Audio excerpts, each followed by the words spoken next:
우리 기도하겠습니다. 하나님 감사합니다. 거룩하고 복된 주일 우리를 불러주시고 이 한 주도 하나님의 뜻대로 살아갈 수 있도록 인도하여 주시옵소서. 오늘도 신령과 진정으로 하나님 앞에 예배할 수 있는 귀한 시간이 될 수 있도록 역사하여 주시옵소서. 예수님의 이름으로 기도하옵나이다. 아멘. 그 세계 곳곳에 가면 사막이 많이 있습니다. 우리가 잘 아는 사막은 아마 북아프리카 이집트, 리비아 이렇게 걸쳐 있는 사하라 사막이 아닌가 그런 생각이 듭니다. 그런데 사막은 아시아에도 있고 또 호주 같은 경우는 제가 알기로는 많은 부분이 중앙에 사막으로 알고 있습니다. 그렇다면 가장 건조한 사막은 어디라고 생각하세요? 가장 건조한 사막? 가장 건조한 사막은 남미에 있습니다. 남미 칠레에 이 아카타마 사막이 가장 건조하다고 합니다. 그 아카타마 사막에 가면 어떤 곳은 정말 1년에 비가 한 방울도 오지 않는 곳도 있다고 합니다. 그런데 지난 2017년인가요? 이 칠레 아카타마 사막 사진 한 번만 좀 띄워주실래요? 저 아카타마 사막에 12시간 동안 폭우가 쏟아진 적이 있습니다. 슈퍼 엘니노, 이 지구 온난화 현상으로 7년 동안 내릴 비가 12시간에 다 내렸다 그래요. 폭우가 쏟아졌는데 더 놀라운 것은 저렇게 볼 때 보면 아무것도 살 수 없는 그런 마치 화성 같은 그런 모습이 아카타마 사막이고, 실제로 SF 우주 그런 영화 이런 거 찍을 때 화성 미지의 행성 이런 거 촬영할 때 실제 저기 가서 또 많이 찍는다고 합니다. 근데 생각지도 않은 일이 일어난 거예요. 저 아카타마 사막에 폭우가 쏟아졌는데, 다음 사진 볼까요? 꽃이 만발한 거예요. 신기하잖아요. 누가 저기다 꽃을 갖다 뿌린 것도 아닌데. 그리고 생각해 보세요. 저 척박한 곳이고 한번 들어가면은 문제될 수도 있는데 저기에 누가 메마른 땅에 꽃씨를 뿌리 누가 심겠어요? 말도 안 될 일이죠. 근데 꽃이 그냥 만발한 거예요. 사막에 비가 오면서. 왜 그럴까요? 그 사막에 어디서 날라왔는지는 모르겠습니다만, 아니면 저쪽이 사막이 아니었던 적도 있겠죠. 꽃씨가 그 땅에 묻혀 있었던 거죠. 우리 이런 얘기 들어보셨잖아요. 이집트의 가자의 피라미드를 이렇게 탐사하다가 피라미드에서 고고학자들이 항아리를 발견을 했습니다. 근데 그 항아리를 보니까 완전히 말라 비틀어진 완두콩 씨앗이 콩이 있었던 거죠. 근데 이제 학자들이 연대를 추정해 보니까 6,000년 전, 7,000년 전 이런데, 또 씨도 보니까 다 말라 비틀어졌어요. 이게 심을 때 과연 발화를 할까, 싹이 날까 했는데 심었는데 다는 아닐 거예요. 싹이 나는 거죠. 저기 아타카마 사막도 마찬가지입니다. 생명이 있고 꽃씨가 밑에 있기 때문에 비가 오니까 생명이 돋아나더라.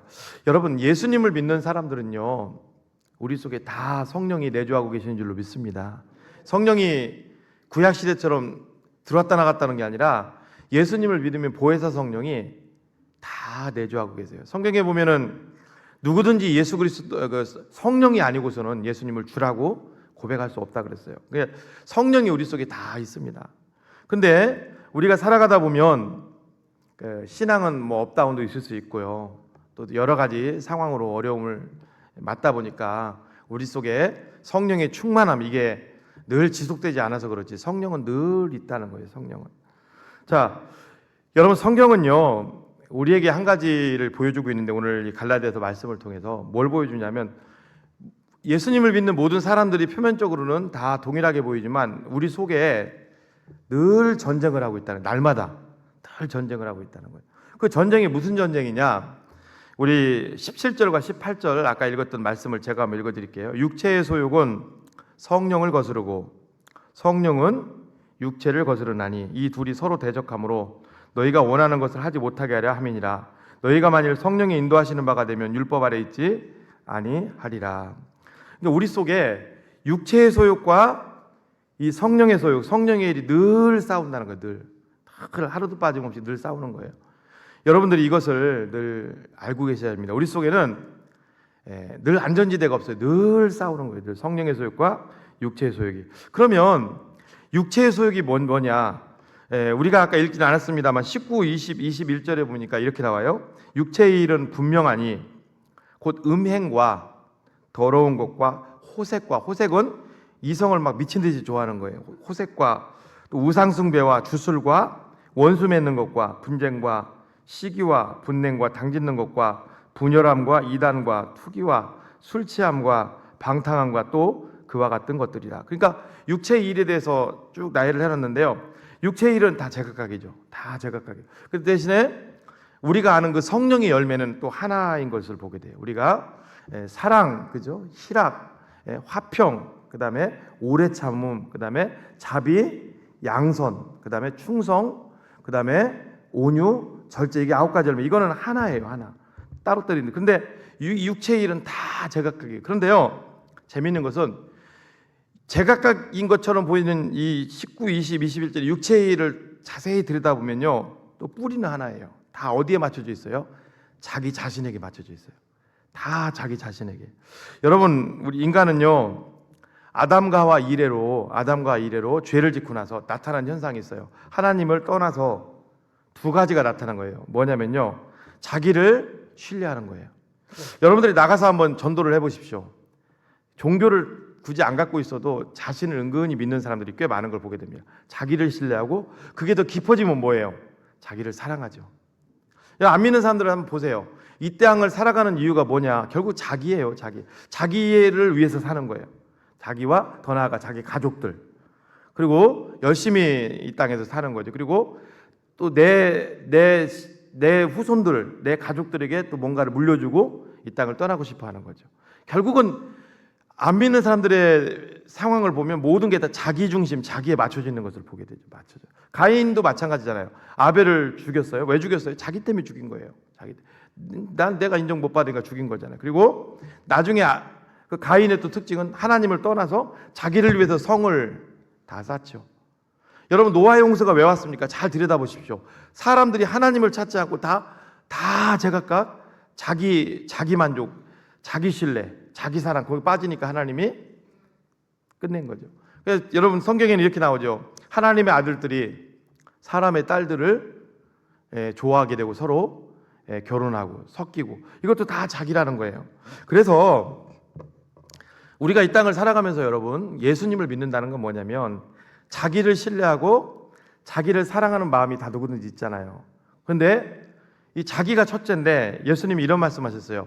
너희들이 내 제자가 되고 싶냐? 그럼 한 가지 비결을 알려줄게. 그게 마가복음 8장에 나오는데, 마가복음 8장 34절을 우리가 같이 한번 볼까요? 시작. 무리와 제자들을 불러 이르시되 누구든지 나를 따라오려거든 자기를 부인하고 자기 십자가를 지고 나를 따를 것이니라. 제자도의 첫 번째, 주님 따르려면요, 십자가 지고 따르라는 게 아니라, 주님 하나님이 너희들 개개인에게 준 은사, 사명, 이걸 가지고 따르라고 하시기 이전에 먼저 뭐라고 하세요? 주님이 자기를 부인하래요. 자기 부인은 자기를 내려놓으라는 거죠. 자기를 신뢰하는 거, 자기를 사랑하는 거, 그걸 내려놓으라는 거죠. 여러분, 그러니까 사람은요, 이게 자기예요. 자기 다. 하나님이 없으면 나타나는 현상, 또 자기 사람, 다 자기예요. 자기. 근데 하나님이 찾아오면 나타나는 현상은요, 이제는 자기가 아니죠. 이웃이죠. 다 이웃의 이익을 위해서 살아가는 거죠. 이게 다르다는 거예요. 그러니까 우리 속에 성령의 소욕, 성령의 일과 육체의 일이 늘 대립하는 거예요. 성령의 일은 뭐예요? 내가 아니라 하나님이죠. 중심에. 늘 하나님을 어떻게 하면 기쁘게 할까? 어떻게 하면 하나님을 의식하며 살까? 그게 성령의 일이죠. 근데 육체의 소욕은 자기란 말이에요. 늘 이게 우리 속에서 끊임없이 대립한다는 거예요.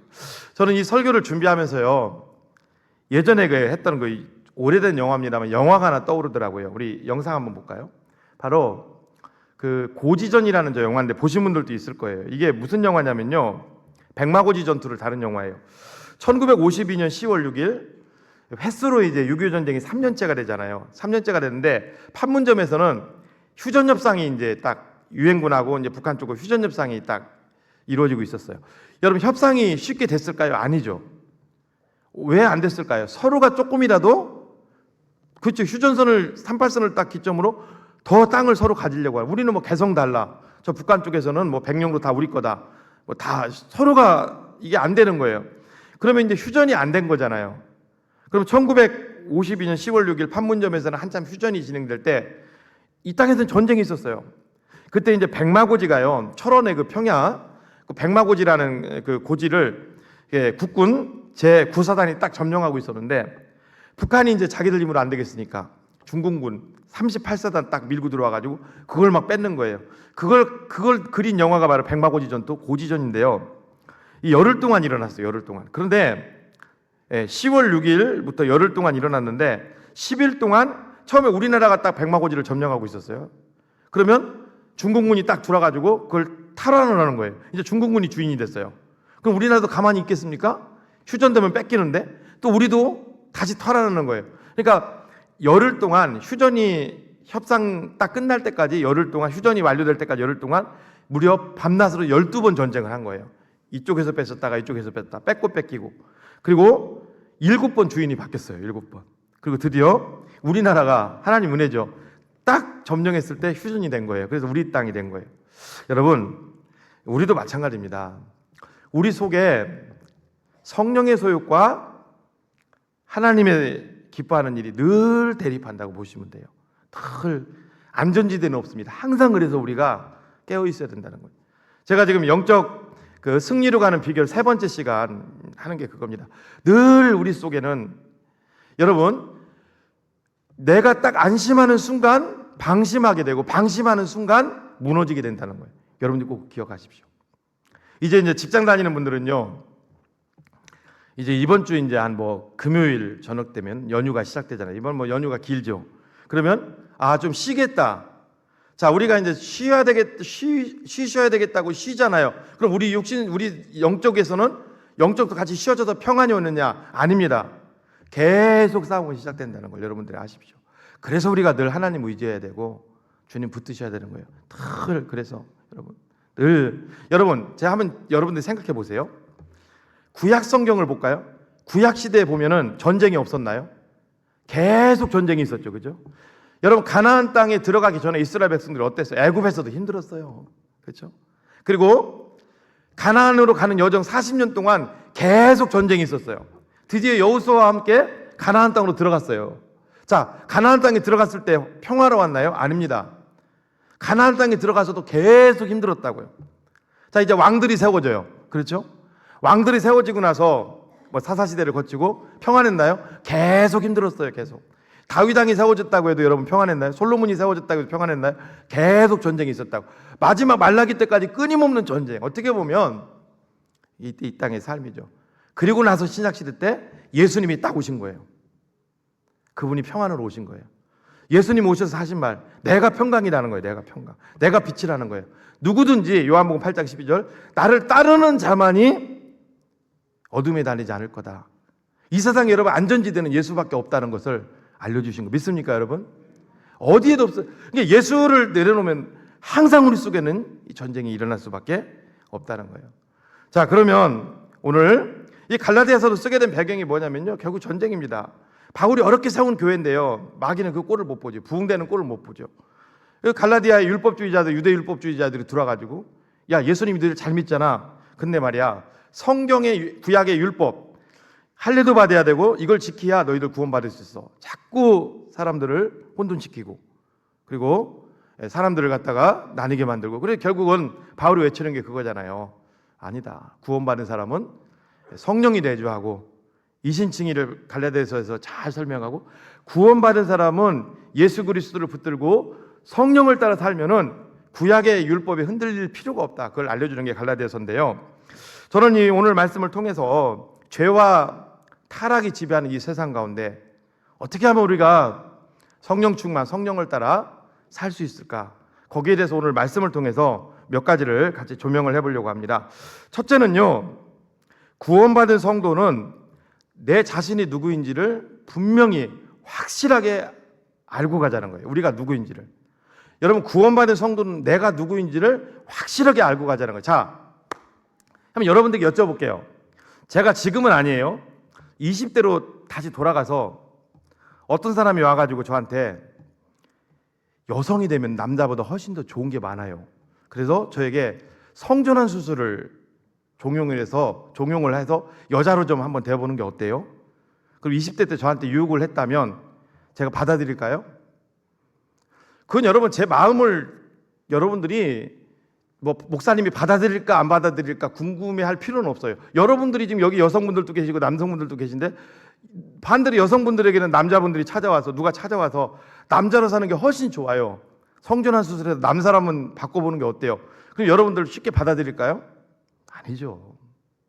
여러분, 여성이 저는 어차피 남자니까, 남자가 여성으로 성전환을 하는 순간 훨씬 안 좋은 게 많죠.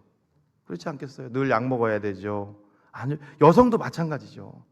여성은요, 뭐 우리 교회는, 제가 이거 지금 설교하는 거는 그 성전환 수술을 한 분들이 없다는 가정하에 하는 거예요. 용서하고 들으세요. 그러니까 성전환 수술을 안고 남자는 남자, 여자는 여자로 사는 게 당연한 거죠. 당연한 거죠. 그거는. 그게 제일 행복한 거예요. 하나만 또 예를 들어볼까요? 제가 지금 설교할 때 입속에 침이 있어요. 그렇죠? 이 침은 뭐 너무 좋은 거죠, 저한테. 근데요, 자다가 어느 순간에 뭐 그냥 들으십시오.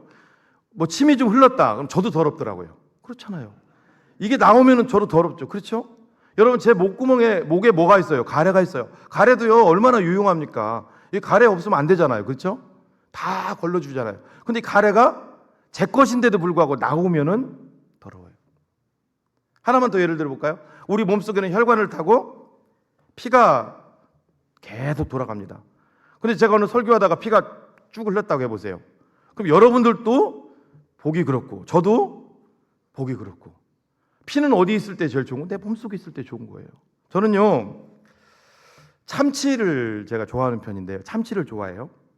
근데 예전에 그 참치캔도 좋아하지만, 이제 참치 이렇게 조그만씩 참치 있잖아요, 참치. 근데 참치를 싸놓은 데를 봤는데, 참치를 보면 이제 그런 마음은 안 들어야 돼. 생선을 보면 좀 약간 군침도 나고 먹음직스러워. 워낙 좋아하니까. 근데 그 틈에 있던 생선 한 마리에 혀가 나와 있더라고요. 참치인데, 나 참치인데 혀가 그렇게 큰 줄 몰랐어요. 하여튼 죽을 때 왜 그렇게 됐는지 모르지만 혀가 나와 있어요. 지금도 그거 생각하면 바로 그냥 그거 보는 순간 참치 먹고 싶은 생각이 뚝 떨어지는 거예요. 정말 혀가 딱 나와 있는 거예요. 저는요, 그 전까지는 뭐 우리가 뭐 동태 같은 걸 보면 뭐 썩은 동태 눈깔이다 이래도 그냥 늘 먹음직스럽게 봤어요, 사실. 그렇잖아요. 근데 동태 눈 보면은 막 얼린 거 풀다 보면 눈이 막 그냥 흐리멍텅하잖아요. 저게 눈인지 뭔지, 그렇죠? 근데 그냥 막 먹음직스럽게 봤어요, 그것도. 사실 뭐 우리 목사님들하고 같이 이렇게 저기 좀 다니지만, 우리 여기 코다리 눈을 저도 늘 먹거든요, 빠지지 않고. 늘 먹음직스럽게 봤어요. 그런데 참치가 혀가 나온 거는 그때부터 참치가 이게 확 떨어지더라고요. 그러니까요, 속에 혀가, 여러분 참치 혀가 있는지 없는지도 모르시는 분들 많을 거예요. 참치 혀가 속에 있을 때는 괜찮지요. 나오니까 밖으로 그냥 참치 전체가 싫어지는 거예요. 무슨 얘기를 하려고 하냐면요, 우리는요, 내가 누군지를 정확하게 아셔야 됩니다. 여러분들은 우리가 구원받은 하나님의 자녀들이 누군지를 정확하게 아셔야 된다는 거예요. 여러분, 우리나라 지금 5천만 명의 사람이 살고 있어요. 지금 기독교인 옛날에만 1,000만 얘기하다가 지금 700만, 600만 얘기하죠. 4,300만이 비신자고 700만이 지금 예수님을 믿는 사람. 그 중에서도 진짜 예수님을 믿고 거듭난 사람은 좀 더 적겠죠.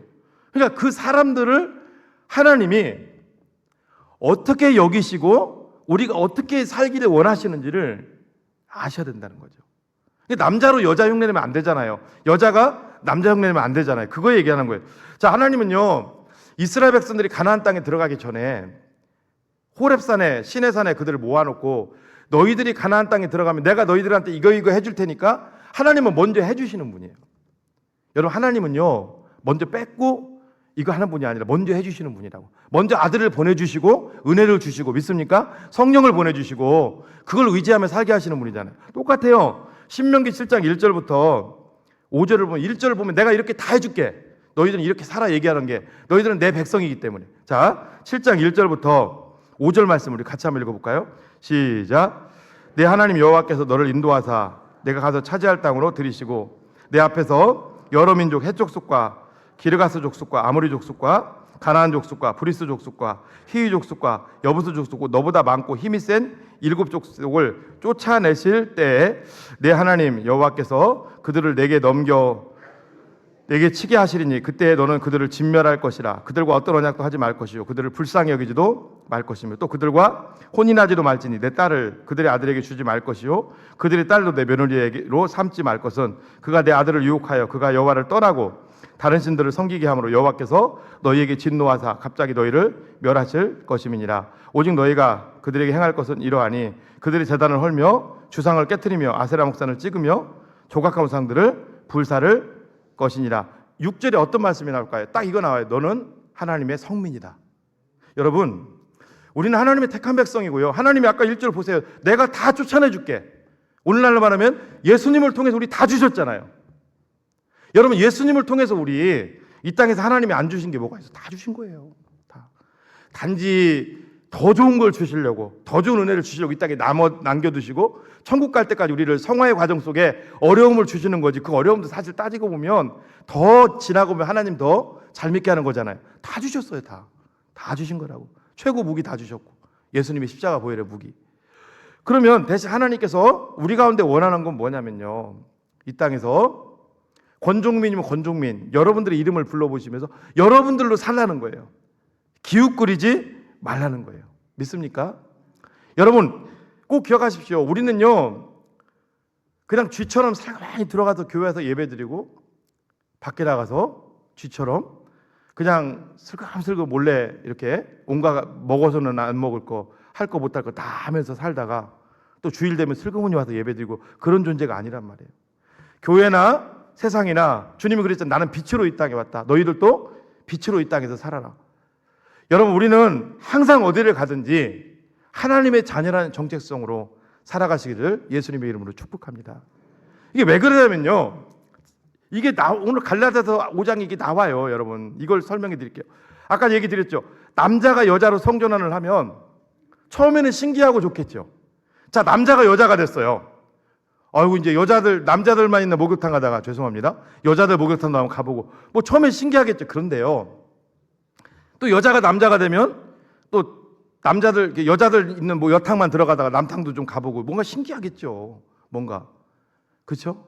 그런데 훨씬 안 좋은 게 많기 때문에 육체의 일을 하지 말라고 하는 거예요. 자, 갈라디아서 5장 1절과 2절 말씀을 우리 다 같이 한번 읽어봅니다. 시작. 그리스도께서 우리를 자유롭게 하려고 자유를 주셨으니 그러므로 굳건하게 서서 다시는 종의 멍에를 매지 말라. 보라, 나 바울은 너희에게 말하노니 너희가 만일 할례를 받으면 그리스도께서 너희에게 아무 유익이 없으리라. 옛날로 이 종의 멍에 할례 다 보여요. 옛날로 돌아가지 말라는 거예요. 여러분 신앙생활 하시면서요 사단의 시험이 제일 힘든 것 같죠? 우리하고 싸우면. 아닙니다. 진짜 힘든 건 뭐냐면요, 내 속에 얘 자아예요. 믿으시면 아멘. 내 속에 얘 자아, 정말 내 신앙이 내 초신자 때 또는 불신자 때 내 속에 갖고 있던 그 자아가 스멀스멀 올라와서 나를 힘들게 하는 거예요. 어떻게 보면 그게 제일 힘든 거죠. 제일 그거 싸움하는 거예요. 그 육체 일이죠. 그게. 여러분 오늘 바울은요 예수님께서 너희를 자유롭게 하려고 십자가에서 죽으심으로 너희에게 자유를 다 줬다는 거예요. 다 줬는데 그럼 다시는 뭘 하지 말라고요? 종의 멍에를 매지 말라는 거예요. 자, 종의 멍에가 뭘까요? 종은 여러분 옛사람입니다. 자, 종의 멍에가 뭔지 설명해 드릴게요. 우리 사진을 한번. 멍에가 이겁니다. 다 아실 거예요. 자, 이스라엘에서 보면 우리나라 여러분 쟁기질 할 때 보면 소 한 마리가, 우리나라는 소 2마리 끄는데 거의 없을 거예요. 맞죠? 소 한 마리가 다 끓어요. 우리는. 그러니까 우리하고는 좀 저게 안 맞는 이게 말씀이에요. 근데요 이스라엘에서는요 저희 문화예요. 쟁기질을 할 때, 밭을 갈 때 소 2마리가 끓어요. 자 보세요. 소 한 마리가 끌다가 또 한 마리가 오게 되면 어떤 일이 일어나는 줄 아세요? 또 한 마리가 오게 돼, 소 한 마리가 끌다가 또 한 마리가 오게 되면 소가 너무 좋겠죠. 아니 같이 끌다가 같이 동료가 생기니까 너무 좋겠죠. 너무 좋잖아요. 위안도 되고. 그리고 실제 일이 업무가 그렇답니다. 소 한 마리가 끌 때 10을 해낸다면 2마리가 끌면 20을 해내는 게 아니라 25, 30, 40까지도 해낸대요. 그러니까 훨씬 좋겠죠. 근데 왜 바울이 저 멍에, 저 소 2마리를 묶어주는 게 이게 등허리 쪽에 있는 게, 등에 있는 게 멍에거든요. 그걸 왜 매지 말라고 했을까요? 보세요. 소가 그랬답니다. 저걸 좀 보면은 이해를 금방 할 거예요. 소가요, 소 두 마리가 똑같지는 않겠죠. 근데요, 한 마리는 힘이 셀 수 있고 한 마리는 힘이 약할 수도 있겠죠. 그렇죠? 근데 처음에 끌다가 소도 여러분 다 동물이기 때문에 지치잖아요. 그러면 한 마리가 가다가 지쳤어요. 그러면 한 마리가 야, 너 나를 따라가고 휙 나가야 되는데 그 옆에 소는 힘이 남아 있는데도 같이 있는다는 거예요. 같이 움직인다는 거예요. 같이. 이제 한 통속이 돼버리는 거예요. 한 통속이. 이게 무슨 얘기냐면요, 종의 몽이를 매지 말라는 게 이겁니다. 우리가 신앙생활을 하다가 보면은 우리는 거룩함을 추구하면서 가는 게 하나님의 뜻이에요. 믿으시면 아멘. 근데요, 세상이 온갖 유혹하는 것들이 많잖아요. 아까 말하는 음란부터 시작해서 그것들이 스물스물 우리 가운데 올라온다는 거죠. 야, 이것도 좀 해봐. 자, 이것도 좀 해봐. 이것 좀 붙잡아봐. 이것도 붙잡아봐. 그러면 처음에는 그냥 이것쯤이야. 우리 교회 안수 집사님들이 계시는데 회식할 때 술 한 잔 정도는 괜찮아. 노래방 가서 잠깐 같이 여자분들하고 그냥 노래하는 거 좀 괜찮아. 노래잖아 불륜 아니잖아. 계속 그렇게 유혹해 들어온다는 거죠. 그럼 처음에는 소 한 마리가 끌다가 소 두 마리가 끄는 것처럼 뭔가 좀 새로운 걸 찾다 보니까 넘어가게 된다는 거죠. 나중에는 어떻게 돼요? 소 한 마리가 끌다가 두 마리가 되면 멍에가 딱 채워지면 나중에는 이제는 힘센 소나 힘 약한 소나 서로 한 통속이 돼가지고 딱 되는 것처럼 우리도 똑같다는 거예요. 육체 일에 자꾸 빠져서 살면은 어때요? 처음에는 그래, 우리 속에 이거 한다고 뭐 하나님 떠나겠어? 이거 한다고 믿음 버리겠어? 근데 아니라는 거예요. 어느 순간에 그걸 의지할 수밖에 없고 그쪽으로 치울 수밖에 없다는 거죠. 여러분 꼭 기억하십시오. 우리는요, 예수님을 우리가 믿는다고 해서 우리 속에 죄의 본성, 타락의 본성이 완전히 사라지는 게 아닙니다. 완전히 사라지지 않아요. 자, 보십시오. 사무엘상에 보면 다윗과 같은 성인군자 어디 있어요? 아주 신실하잖아요. 그렇죠? 다윗과 같은 사람이 어디 있습니까? 신실하잖아요. 사무엘 하루 넘어와서도 왕이 되고 나서 계속 붙었던 게 뭐예요? 다윗이 어디를 가든지 이기게 하시더라. 마치 보면은 죄가 없는 사람처럼 보이죠. 그렇잖아요. 사울왕을 죽이려고 할 때도 못 죽이게 한 사람이 다윗이에요. 그렇게 신실한 사람인데 한 방이 넘어가는 거 보세요. 사무엘하 밧세바 사건으로 그냥 우리 속에는 여전히 내 속에는 죄의 본성들이 깔려 있다는 거예요. 여러분, 그래서 우리가 자주 듣는 말이 있어요. 야, 교회 다니는 사람이 왜 그래? 집사님이 왜 그러냐? 목사님이 왜 그러냐? 장로님 맞아? 왜 그럴까요, 여러분? 장로님이 안 맞고 집사님이 안 맞고 목사님이 안 맞은 게 아니라 목사님 다 맞아요. 장로님도 맞고 여전히 죄의 본성이 우리 속에 있다는 거예요. 성령으로 그걸 누르지 않으면 우리는 흔들릴 수밖에 없다는 거예요. 자, 그러면 여러분들이 또 이렇게 질문할 수 있겠죠. 목사님, 지금 이 세대 가운데 어떻게 예수 믿으면서 육체의 일을 멀리하고 정결하게 어떻게 살 수가 있어요?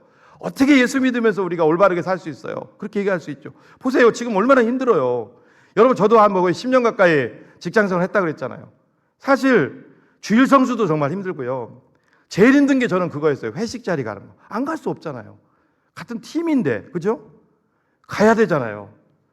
내가 예수 믿는다고 하면은 나는 왕따가 되는데 그거 정말 힘들. 그 외에 여러 가지 있잖아요. 자, 죄와 타락이 지배하는 이 세상 가운데 그러면 성경은요, 이럴 때는 어떻게 해야 될까요? 여러분, 예수 잘 믿는 사람들 찾아보기 전에 말씀을 한번 찾아봐야죠. 성경의 인물들은 어떻게 살았을까? 세 인물만 제가 소개할게요. 먼저 노아입니다. 창세기 6장 9절 말씀을 우리 다 같이 읽어볼까요? 시작.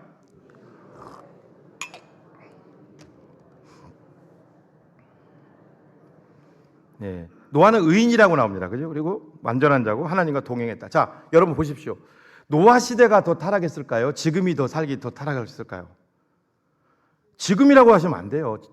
제가 볼 때는 노아 시대가 더 심했지 않았을까? 갈아엎었잖아요. 홍수 오죽했으면 여러분, 홍수로 소망이 없으니까 하나님 다 갈아엎었잖아요. 모르겠어요. 지금도 타락했으니까 하나님 참는 거겠지만 제가 볼 때는 그래도 노아 시대 때 많이 타락했은 것 같지 않았을까? 그런데도 뭐예요, 여러분? 노아 같은 사람이 있었다는 거예요. 하나님 의지하면서 사는 사람이 있었다는 거예요. 또 한 사람 소개할 사람 누구냐면요, 요셉입니다.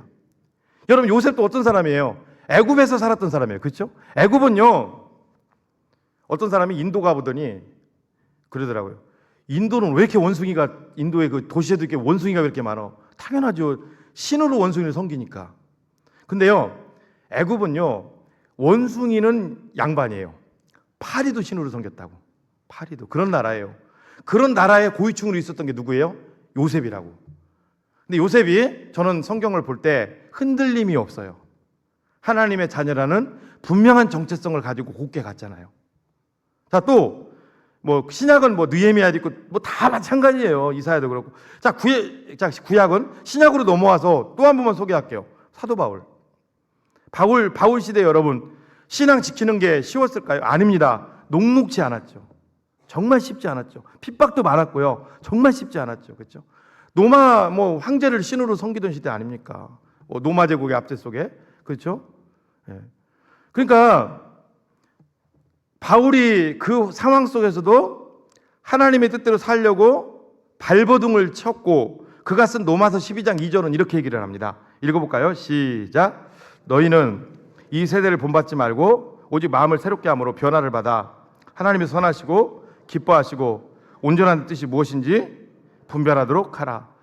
본인이 이 세대에 살면서 본받을 자꾸 육체의 일을 조금씩 추구하며 살았다면 이렇게 썼을까요? 못 썼겠죠.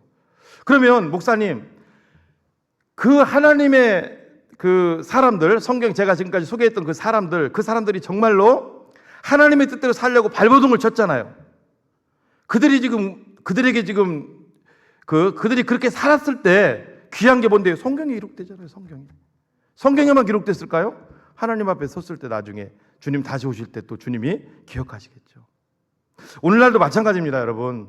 우리는 이끌림대로, 그냥 성령에 이끌려서 사셔야죠. 자기 이끌림대로 사는 존재가 아닙니다. 혹시 여기 오신 분들 중에 육의 것에 이끌려서 사시는 분이 있다면, 그리고 여러분들이 지금 주일날 와서 예배드리고 또 육의 것에 이끌려서 한다면, 여러분 이 말씀을 잘 기억하시고 빨리 거기서 벗어나시는 여러분들 되시기를 축복합니다. 여러분들 속에 다 성령님이 내주하고 계세요. 그런데 왜 육체의 것들을 통해서 그분이 내 속에 내주하고 계시는데 그분을 다 덮어버리고 왜 힘든 삶을 우리가 사냐는 거예요. 사랑하는 여러분, 잘 한번 생각해 보십시오. 우리의 삶이요, 내가 예수님을 잘 섬겨도요, 고난이 지금 오고 있어요. 왜 그럴까요? 하나님이 그걸 이기면 더 큰 축복으로 인도하실 거예요. 근데 우리 삶이 지금 내가 하나님의 뜻대로 지금 뭔가 막 못 살아요. 그런데 고난이 오고 있어요. 그럼 어떻게 될까요? 계속 그렇게 못 살면 안 되겠죠. 빨리 빠져나와야 되겠죠. 빨리. 여러분, 그 구원받은 사람은요, 꼭 기억하십시오. 남자는 여자는 남자가 돼서는 안 됩니다. 분명한 것은 이 세계 80억 인구가 있지만 정말 극소수가 예수님 믿는 사람이잖아요. 여러분 꼭 기억하십시오. 이 세상에 불신자와 신자가 있어요. 그러면 불신자와 신자는 애초에 길이 다른 사람들이에요. 살아가는 길이. 불신자가 이제 주님 앞에 넘어오기 전까지는, 우리 예수 믿는 사람이 불신자가 가는 그 길 그대로 흉내내서는 안 된다는 거죠. 저는요, 하나님께서 이걸 보여주시는 게 우리도 다 겪었지만 목사님들을 통해서 많이 보여주신다고 생각해요. 무슨 얘기냐면요, 제가 이것도 뭐 간증 아니면 간증인데, 직장 생활을 할 때는 늘 벌어도 부족했어요. 희한하더라고요. 근데 교육 전도사가 딱 됐는데 처음에 사례비를 뭐 50만 원, 60만 원 받았을 거 아니에요. 그런데요, 풍족해요. 안 믿기시죠? 어디서 까마귀가, 우리 목사님들, 선교사님들은 다 이해할 거예요. 어디서 체험이 막 오는 거예요. 그래서 신기한 거예요, 그게. 하나님이 보여주는 거예요. 성령을 따라 살고, 여러분 생각해 보세요. 교육 전도사 때 50만 원, 60만 원 받고 사는 사람이 이리저리 여기 기웃 부리고 저기 기웃 부리고 그럴 수 있을까요? 없죠. 처음에 그 아골골짝 빈들에도 간다고 신학의 길 온 사람이 뭘 보겠어요? 없죠. 하나님만 바라보고. 우리 교회도 사실은요, 제일 믿음 좋은 분들이요, 신대원 다니는 분들이에요. 진짜 그렇잖아요. 그것만 바라보고 간다고. 근데 신기한 게요, 모르겠어요. 저는 3년 신대원 다니면서 별로 걱정해 본 적이 없어요.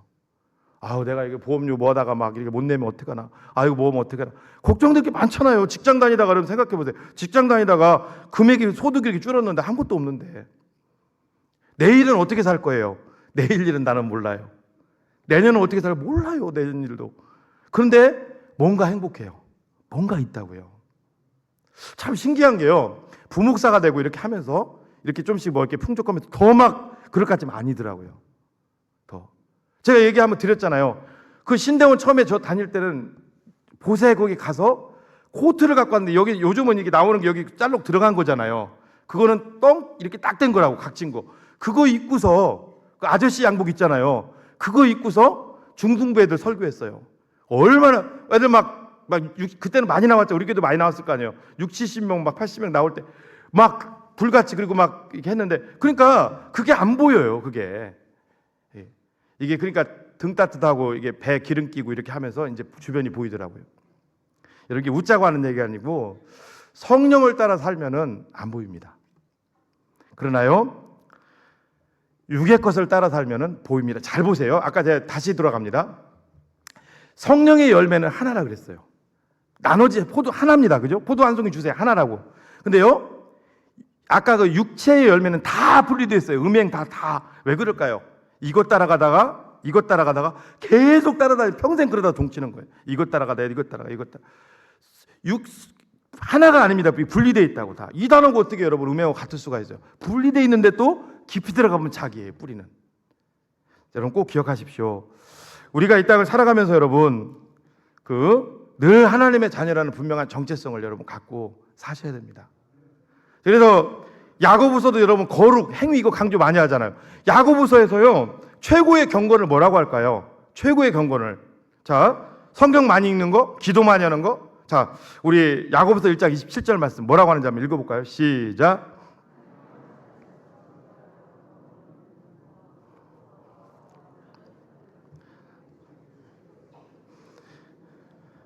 그렇죠. 자기를 지켜 새 속에 물들지 않는 것이다. 자기 지키는 거래요. 믿습니까? 여러분 진짜는 주변 것에 흔들리지 않아요. 우리나라도 여러분 대기업들 한번 보세요. 성공한 대기업들. 저는 잊혀지지 않는 게 하나 있어요. 뭔 줄 아세요? 저는 삼성이 외쳐놓은 자는 아닙니다. 그냥 용서하고 들으세요.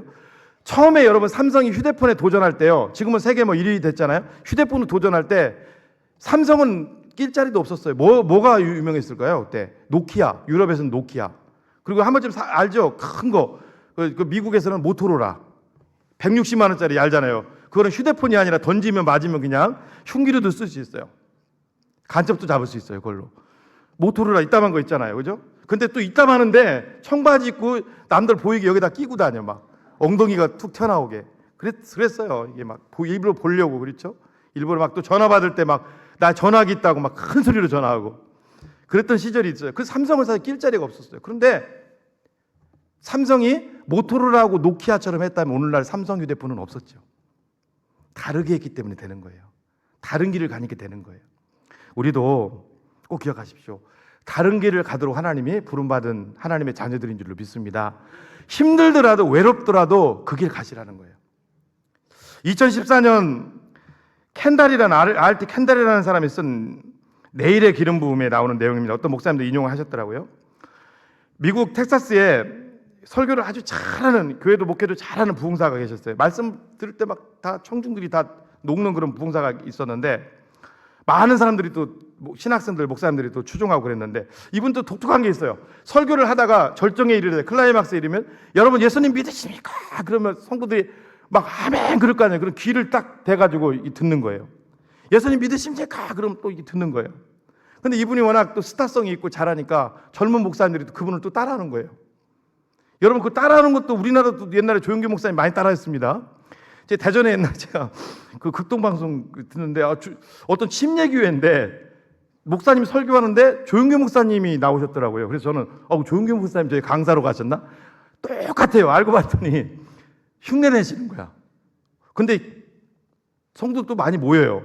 근데 아무튼 그렇게 하는데 이 목사님이 나중에 워낙 탁월하니까 미국 텍사스의 그 사우스웨스턴 신학교 유명합니다. 남침예교 신학교 그쪽으로 이분이 교수로 또 가게 됐어요.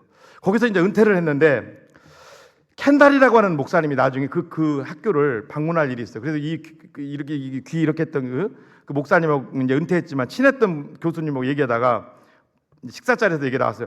아니 그 교수님은 어떻게 다 이렇게 귀 이걸 했을까요?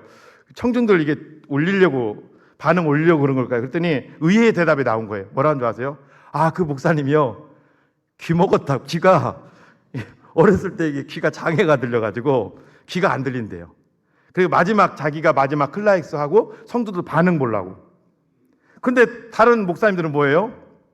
그분이 그냥 그렇게 하니까 스타성을 따라한 거예요. 영문도 모르고. 줏대가 없고 이게 없으면 계속 그렇게 갈 수밖에 없죠. 여러분 꼭 기억하십시오. 진짜는요, 따라할 필요도 없고 남이 잘 된다고 배 아플 필요도 없습니다. 믿습니까? 정말 예수 그리스도를 모시고 사는 사람은 늘 한길을 가시고, 여러분 저도 아마 이렇게 설교는 하지만 이 전을 나가는 날 얼마나, 요즘은 뭐 인터넷 뭐 여러 가지를 통해서 막 유괴 일들이 얼마나 저를 엄습할지 몰라요. 근데 확실한 것은요, 여러분 거기에 우리가 흔들리지 말아야 된다는 거 믿으십니까, 여러분? 그러면 어떻게 우리가 흔들리지 말아야 되는가? 바울이 그 얘기를 또 계속 하고 있어요. 우리 5장 16절 읽어볼까요? 시작. 내가 이르노니 너희는 성령을 따라 행하라. 그리하면 육체의 욕심을 이루지 아니하리. 이 성령을 따라 행하라는 것은요, 원어로 보면 성령 안에서 걸어다니라. 이 성령의 테두리 안에 있으라는 거예요. 이게 굉장히 중요합니다. 성령이 너에게 주시는 그 담을 허물지 말라는 거예요. 여러분, 성령을 따라 사는 방법은 두 가지입니다. 첫째는 말씀이에요. 늘 말씀 안에서 나를 죽이는 그 훈련을 우리가 해야 될 줄로 믿습니다. 고린도서 15장 31절에 보면 나중에 찾아보십시오. 바울이 그런 얘기를, 난 날마다 죽노라. 바울도 날마다 죽는데요. 얼마나 그도 힘들었으면 난 날마다 죽노라. 그러면서 15장 32절에 의미심장한 말을, 내가 에베소 교회에서 성공적인 사역을 한 것은, 읽어볼까요? 시작. 내가 사람의 방법으로 에베소에서 맹수와 더불어 싸웠다면 내게 무슨 유익이 있어? 여기까지만. 그러니까 바울도 늘 말씀 앞에서 자기를 죽이고 하나님 의지하는 걸 통해서 사역을 이뤘다는 거죠. 여러분 오늘 우리들도 마찬가지입니다. 여러분 하나님 앞에 첫 번째는 말씀 앞에서 자기를 죽이고요. 두 번째는요, 기도입니다. 왜 우리가 기도해야 될까요? 우리 정체성을 좀 알면 기도할 수밖에 없어요. 자, 아까 우리가 읽었던 신명기 7장 5절까지만 읽었잖아요. 너희는 이렇게 살아라. 그 다음에 너희는 이렇게 살아라고 하나님이 끝낸 게 아니라 7장 6절과 7절에 보면 너희는 누군지를 먼저 알라고 나와요. 자, 7장 6절 7절 읽어볼까요? 시작. 너는 여호와 내 하나님의 성민이라. 내 하나님 여호와께서 지상 만민 중에서 너를 자기 기업의 백성으로 택하셨나니 여호와께서 너희를 기뻐하시고 너희를 택하시면 너희가 다른 민족보다 수요가 많기 때문이 아니니라. 너희는 오히려 모든 민족 중에 가장 적으니라. 그럼 보세요. 가나안 땅에 들어가서 이스라엘이 자기 힘으로 살 수 있어요? 자기 힘으로 하나님이 주신 그 모든 걸 다 실행할 안 된다는 거죠. 가장 작은 민족 아니면 연약한 민족 아닙니까? 우리를 얘기하는 거죠. 누구를 의지해야 돼요? 하나님을 의지해야 되죠. 여러분 하나님을 의지하면 방법 중에 최고가 뭘까요? 기도죠. 기도. 여러분 꼭 기억하십시오. 사역을 하시다가요, 목회도 실수가 있어요. 목자도 실수가 있어요. 그리고 여러 사역들도 실수가 있어요. 뭐 장로님도 좀 실수가 있어요. 그런데요, 절대로 쉬어서는 안 되는 게 있어요. 기도입니다. 제가 요즘 그걸 많이 깨달았습니다. 제가 예전에 저희 집 힘들 때 막 기도했을 때, 그때 기도 많이 했거든요. 막 아버지가 막 돌아오고, 저는 이제 학교를 도시에서 다녔으니까 와 보면 막 동생들이 누가 시키지도 않았는데 그 시골교회에서 막 그 고등학생들인데도 막 그 성가대 쓰고 아주 그 열심히 가정했던 적, 정말 기도하니까 하나님이 그렇게 가정을 이렇게 세워가시는 거, 영적으로 제가 확 느꼈던 적이 한두 해가 아니에요. 여러분 오늘 이 말씀을 여러분들이 이렇게 들으시면서 꼭 기억하셔야 될 게 있어요. 다른 건 다 쉬셔도요, 기도 쉬신 분들은 회복하십시오. 왜냐하면요, 성령의 역사와 기도하는 것은요 반드시 비례합니다. 기도하는 것은 반드시 비례합니다. 여러분 꼭 기억하셔야 됩니다. 여러분들이 혹시 24시간 딱 보고 지난 1년, 2년 옛날로 한번 돌이켜 보시고 기도 생활을 쉬시는 분들이 있다면 기도 생활을 하셔야 됩니다. 여러분 간곡히 부탁을 드립니다. 왜냐하면 기도할 때 내용이 살고요, 기도할 때 하나님의 비전도 보이고, 믿습니까? 기도할 때 악한 영도 물러갈 줄로 믿습니다. 여러분, 성령을 따라 행하는 것은 기도입니다. 기도. 하나님께 기도하지 않으면 절대로 성령을 따라 우리가 행할 수 없어요. 바울도 그 얘기 하잖아요. 로마서 6장 11절에 너희도 너희 자신을 죄에 대하여는 죽은 자요 그리스도 예수 안에서 하나님께 대하여는 살아있는 자로 여길지니라. 앞뒤 보세요. 계속 강조하는 게 기도거든요. 바울도 기도를 많이 했잖아요. 기도를 많이 하면은요, 어떤 상황 속에 갇혀도 다 긍정적이에요. 여러분, 빌립보 감옥에 갇혔을 때도 보십시오. 바울은 기뻐하면서 막 신라랑 찬양한다고. 이게 기뻐할 일입니까? 근데 나중에 기뻐할 일이 생기잖아요. 하나님 만드시잖아요. 감옥에 간수가 와가지고 내가 어떻게 해야 구원받을 수 있습니까? 주 예수를 믿으십시오. 그리하면 당신과 당신 집이 다 구원을 받을 겁니다. 하나님이 어떤 상황 속에서 기도하는 자를 붙잡아 주실 줄로 믿습니다. 말씀을 마무리하겠습니다. 여러분, 한국교회에 많은 목사님들이 지나갔어요. 그런데요, 여러분 들어보셨나요? 김익두 목사님이라고.